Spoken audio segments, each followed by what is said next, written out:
जय हिंद सभी स्टूडेंट को। स्वागत है सभी छात्रों का आज की क्लास में।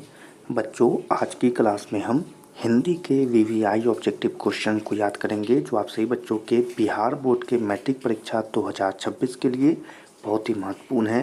वीवीआई है तो सभी छात्र क्लास को अच्छे से देखिएगा और एक एक प्रश्न को जल्दी से याद करने का प्रयत्न करिएगा।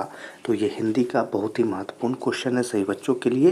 तो चलिए जल्दी से क्लास को शुरू करते हैं और पहले क्वेश्चन को यहाँ पर देखेंगे। प्रश्न है, निम्न में से कौन कविता भारत में जनतंत्र के उदय का जयघोष है। ठीक है, तो महत्वपूर्ण क्वेश्चन है, जल्दी से इस प्रश्न के आंसर को बताएंगे। निम्न में से कौन कविता भारत में जनतंत्र के उदय का जयघोष है। तो आंसर होगा बच्चों जनतंत्र का जन्म। ठीक है, तो याद रखना है क्या होगा, जनतंत्र का जन्म। चलिए अगले क्वेश्चन को यहाँ पर देखेंगे। निम्न में से रामधारी सिंह दिनकर की रचना कौन है। क्वेश्चन है, निम्न में से रामधारी सिंह दिनकर की रचना कौन है। तो याद रखना है आंसर जो होगा बच्चों वो होगा हुंकार है। ठीक है, उनकी रचना हुंकार है। ठीक है, तो याद रखेंगे। चले अगले क्वेश्चन को यहाँ पर देखेंगे। प्रश्न है, उर्वशी किसकी कृति है। छोटा सा प्रश्न है कि उर्वशी किसकी कृति है। तो याद रखेंगे दिनकर की कृति है। ठीक है, तो चले अगले क्वेश्चन को देखेंगे। दिनकर को साहित्य अकादमी पुरस्कार किस कृति पर मिला था। ठीक है, तो आपने पढ़ा होगा कि दिनकर को साहित्य अकादमी पुरस्कार किस कृति पर मिला था। तो आंसर होगा संस्कृति के 4 अध्याय के लिए उन्हें पुरस्कार मिला था। ठीक है, तो याद रखेंगे। चले अगले क्वेश्चन को यहाँ पर देखेंगे। प्रश्न है, दिनकर को ज्ञानपीठ पुरस्कार किस रचना पर प्राप्त हुई थी। तो उर्वशी पर उन्हें प्राप्त हुई थी। ठीक है, दिनकर को ज्ञानपीठ पुरस्कार किस रचना पर प्राप्त हुई थी। तो उर्वशी पर। ठीक है, तो चलिए अगले क्वेश्चन को देखेंगे। क्वेश्चन है, दिनकर ने कविता में जनतंत्र का जन्म शीर्षक कविता में दूधमही शब्द का प्रयोग किसके लिए किया था। ठीक है, तो जब आप इसे पढ़ेंगे तो आपको पता होगा कि उसने जनता के लिए इस शब्द का उपयोग किया था। ठीक है, तो इसी के लिए उत्तर होगा जनता के लिए।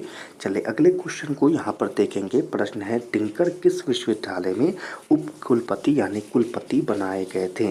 तो वह कुलपति कहाँ बनाए गए थे। तो भागलपुर विश्वविद्यालय में वह कुलपति बनाए गए थे। ठीक है, तो याद रखेंगे। चले अगले क्वेश्चन को यहाँ पर देखेंगे। जनतंत्र में कवि के अनुसार राजदंड क्या होंगे। तो राजदंड क्या होंगे। तो आंसर होगा फावड़े और हल। ठीक है, तो याद रखेंगे फावड़े और हल राजदंड होंगे। चले अगले क्वेश्चन को यहाँ पर देखेंगे। प्रश्न है, कवि के अनुसार जनतंत्र के देवता कौन है। बहुत ही आसान क्वेश्चन कि जनतंत्र के देवता कौन है। तो किसान और मजदूर जनतंत्र के देवता कहलाएंगे। ठीक है, तो किसान और मजदूर इसका आंसर होगा। अगले क्वेश्चन को यहाँ पर देखेंगे। भारत सरकार ने दिनकर को कौन सा अलंकरण प्रदान किया था। तो उन्हें कौन सा अलंकरण, तो पद्म विभूषण पदार्थ किया था। ठीक है, तो पद्म विभूषण प्रदान किया था, याद रखेंगे। अगला क्वेश्चन है बच्चों, दिनकर की प्रमुख काव्य कृति क्या है। ठीक है, तो आपने पढ़ा होगा तो आपको पता होगा कि दिनकर की प्रमुख काव्य कृति क्या है। तो आंसर होगा कि इनमें से सभी यानी कि रेणुका, रसवती और कुरुक्षेत्र। ठीक है, तो याद रखेंगे इनमें से सभी। अगला प्रश्न है, दिनकर की गद्य कृति क्या है। तो उनकी गद्य कृति जो है वह भी आंसर होगा इनमें से सभी यानी अर्धनारीश्वर, दिनकर की डायरी और वट पीपल, यानी उत्तर क्या होगा, उत्तर होगा इनमें से सभी। चले अगले क्वेश्चन को यहाँ पर देखेंगे। प्रश्न है, दिनकर जी के पिता का नाम क्या था। तो बहुत ही आसान क्वेश्चन, रवि सिंह था। ठीक है, तो उनके पिता का नाम रवि सिंह था। अगला क्वेश्चन है, दिनकर ने अपनी पढ़ाई कहाँ तक की थी।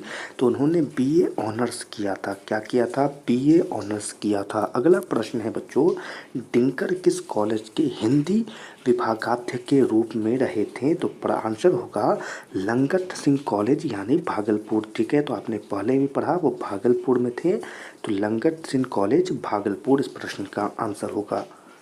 अगला क्वेश्चन है बच्चों, सिंहासन खाली करो की जनता आती है किस कविता के पंक्ति में है। तो सिंहासन खाली करो की जनता आती है यह जनतंत्र के जन्म के कविता की पंक्ति है। तो सभी स्टूडेंट याद रखेंगे। अगला क्वेश्चन है, दिनकर जी का निधन कब हुआ था? तो आंसर याद रखेंगे 24 अप्रैल 1974। ठीक है, तो चले अगले प्रश्न को यहाँ पर देखेंगे। प्रश्न है जनतंत्र का जन्म के कविता कौन है? बहुत ही आसान प्रश्न सभी बच्चों के लिए। रामधारी सिंह दिनकर इस प्रश्न का आंसर होगा और सभी को इस आंसर को याद रखना है।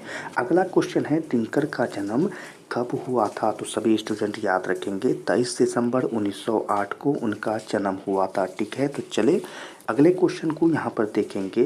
दिनकर का जन्म कहाँ हुआ था? तो बहुत ही आसान प्रश्न है। उनका जन्म सिमरिया बेगूसराय में हुआ था। ठीक है बच्चों, तो कहाँ हुआ था उनका जन्म? सिमरिया बेगूसराय में उनका जन्म हुआ था। ठीक है स्टूडेंट, तो याद रखना है आंसर को। और इसी के साथ आज की क्लास के यह महत्वपूर्ण वीवीआई क्वेश्चन यहीं पर समाप्त होते हैं। सभी स्टूडेंट क्लास में पढ़ाए गए सभी क्वेश्चन को याद रखेंगे। बिहार बोर्ड के मैट्रिक परीक्षा के लिए बहुत ही महत्वपूर्ण है और इम्पोर्टेंट है।